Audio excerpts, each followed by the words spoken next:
My dad worked at a beachside bar and grill when I was little. In addition to being a chef, he ran and DJ'd the bike and car shows for the restaurant. The car shows were on a school night, so I was rarely allowed to go, but my father would often bring me to the bike nights. By all accounts, I was an adorable and pretty mellow kid, and the bikers absolutely loved me.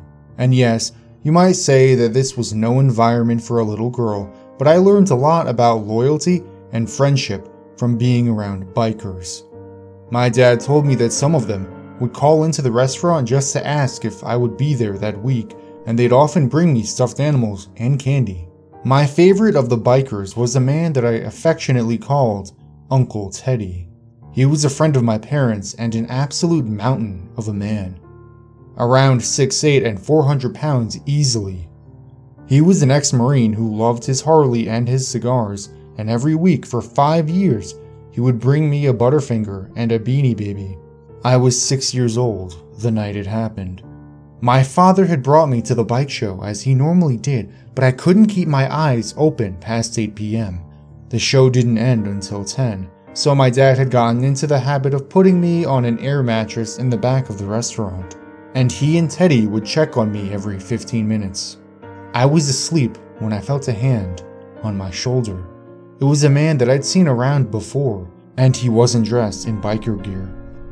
He was wearing a short-sleeved plaid shirt and jeans and looked greasy, but not particularly scary. He smiled at me and told me that his name was Sean, that he was a friend of my dad's, and that my dad had asked him to drive me home. My parents had tried to ingrain stranger danger in me, and they told me 1,000 times never to talk to anyone I didn't know, but he knew mine and my dad's name, as well as the nickname everyone called me. I totally bought it. I got up, grabbed the flamingo Beanie Baby Uncle Teddy had given me, and started to walk towards the parking lot. Sean didn't have a bike. He had a very old 4-door sedan. He opened the back door for me, and I climbed inside. You know how in senior citizens' homes, they often have plastic-wrapped couches or chairs? That's what the back seat of his car was like, totally covered in plastic. I think now that it was probably so that there would be no trace of DNA left behind. Sean started to drive away, and to this day, I can't believe how lucky I got. He had parked the car behind the restaurant in a way that it wasn't immediately visible to the bike show, but as we pulled away, I saw Teddy heading through the door, presumably to check on me. He just happened to look up at that exact moment, probably to acknowledge the car, and I smiled at him. Uncle Teddy didn't waste a minute, didn't even stop to tell my dad what he was doing. He got on his bike and was on that car's ass before we even totally cleared the avenue that led out of the parking lot. The avenue that you had to take to get to the restaurant was long, about 1.5 miles, and then you had to go down another long road before you made it to the highway. Sean saw Teddy approaching in his rearview mirror and attempted to speed up, but he must have realized it was futile.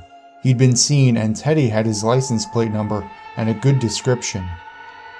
Sean stopped the car, turned around, and told me very calmly to get out of the car. I was scared by this point, and I didn't waste a moment climbing out and running to Teddy.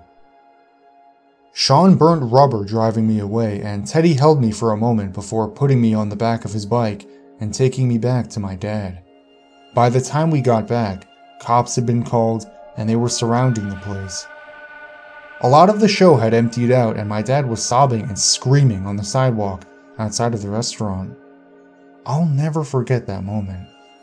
I ran up to him, hugged him as tightly as I could, and then the rest is all a blur. I talked to the cops, I talked to my dad, I even went down to the station and spoke to a sketch artist. I didn't get home until around 2 a.m. Teddy never left my side. An APB was put out on the vehicle, which had been reported as stolen. The sketch circulated around the local news stations, but it didn't turn up anything concrete. At one point, I was asked to look at a lineup, but none of them were him. Fast forward about 8 years, I was 14 and my dad decided I was old enough to know what happened. Sean had been spotted lurking around the bike show a few times before that night and was a customer at the restaurant fairly regularly. He knew my nickname because he had been watching me for over a month. He knew my schedule and consequently how often Teddy and my dad checked on me. When his evil plan was botched and Teddy brought me back to the show, everyone left. I had assumed it was because the police had been investigating a crime scene, but I was wrong. They were all out looking for Sean. Teddy told them the make and model of the car with a description of Sean, and one of the guys thought that he sounded like a guy that frequented one of the biker bars downtown. I remember my dad paused for a long time, and I asked him what happened after that. "They found him," he said.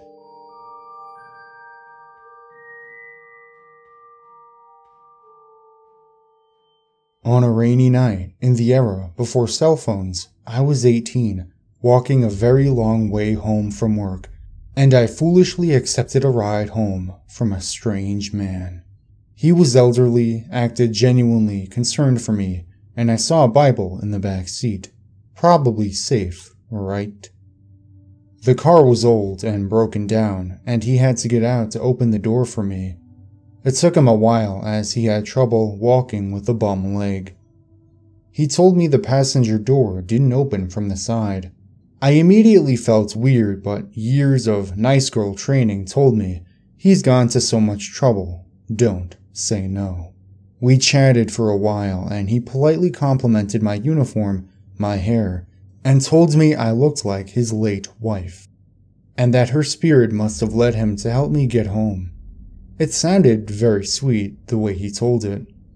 The conversation turned to if I was still in school, what my hobbies were like, and gradually turned to whether or not I was on my period.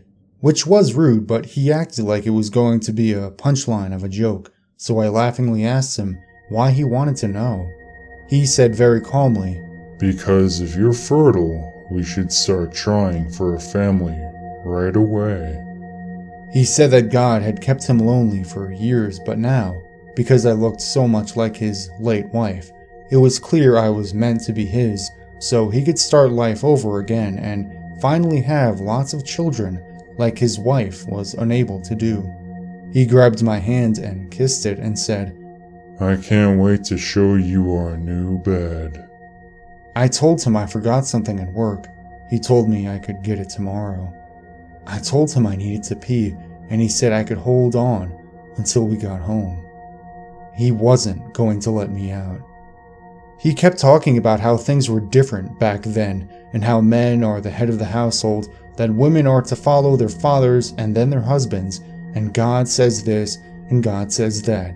He talked about his wedding day, how his wife's father had given her to him. So I blurted out, "You're going to need my father's permission to marry me before taking me to your home, right? God would want that, right? You need to do that because otherwise we would be living in sin, and the marriage bed is not holy." He got offended then and said he knew the Bible better than I did, and of course he knew to ask my father for permission. I told him that we couldn't live together in sin and we should go to my house before going home, and I reminded him that the street wasn't far. Still trying to keep the conversation light and joking, I told him that's what a godly man would do, and he wholeheartedly agreed. Then we got to the street where I had previously told him I lived. He asked which house was my parents'. I gave him a fake house number far away from mine and had him drop me there. He wanted to come inside. I told him I needed to let my parents know about God sending me a husband before he could meet them. I said it would take a few days, come back tomorrow. He said, "I'll give you a few minutes, but then we need to be on our way." I told him to drive around the block so I could have time to pack my clothes. He nodded and finally opened the car door. I ran to the house's door, waved to him until he drove away, then sprinted to my house, where I lived, alone. Double bolted my door and put the couch in front of it that night. Never saw him again. I didn't call the police though, I wish I had. I moved in with my boyfriend a few days later, and I insisted on waiting at work until he could pick me up every night.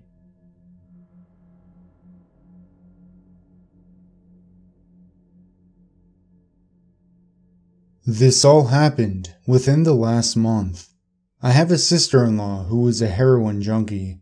She started on pills but switched to heroin as it's cheaper and easier to procure.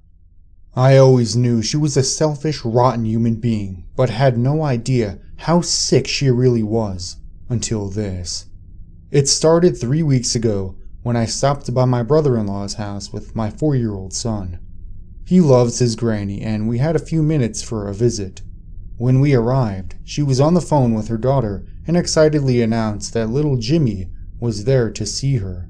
She didn't mention myself being there and continued chatting for a bit. About an hour later, I was in the bathroom when I heard my sister-in-law show up. 2 minutes later, I go into the kitchen where she was supposed to be with his grandmother. No sign of him. I ask where he is and she tells me that her daughter had taken him out to play. Noticing his shoes under the kitchen table, I snatched them up and stomped outside, annoyed that she didn't bother putting them on him before going outside. I stepped out the door and see her boosting my little boy into a pickup truck, a man I don't recognize behind the wheel. Obviously one of her drug buddies, stringy dirty hair, skinny, haggard looking. I sprint across the lawn, grab her, and push her out of my way so I can scoop up my boy and pull him out of the truck. My sister-in-law immediately starts whining that they're just taking him for ice cream, and why do I have to be such a bitch? I inform her that my son is going nowhere without even asking, with one of her junkie friends in a vehicle with no car seat. She calls me a few choice names and takes off with her friend. I'm given grief by mother-in-law and husband for being mean to her while she's in such a fragile state.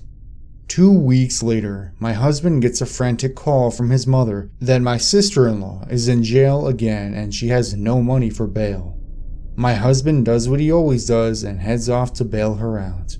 However, he finds out that her bail is way beyond anything we can afford, and over the next couple of days find out what she's done. She and her junkie friend borrowed the young daughter of an old friend to take her out for ice cream. But instead of going to the local DQ, they take her to a crummy motel and leave her with a man in exchange for several $100s. As they're going back to the truck to go score with their newfound wealth, they're surrounded by cops with guns drawn. Turns out the guy in the motel room was an undercover officer originally trying to bust heroin dealers selling out of a seedy bar that my sister-in-law frequented. I don't know how she came to offer him children in exchange for money, but the officer let her do it and set her up.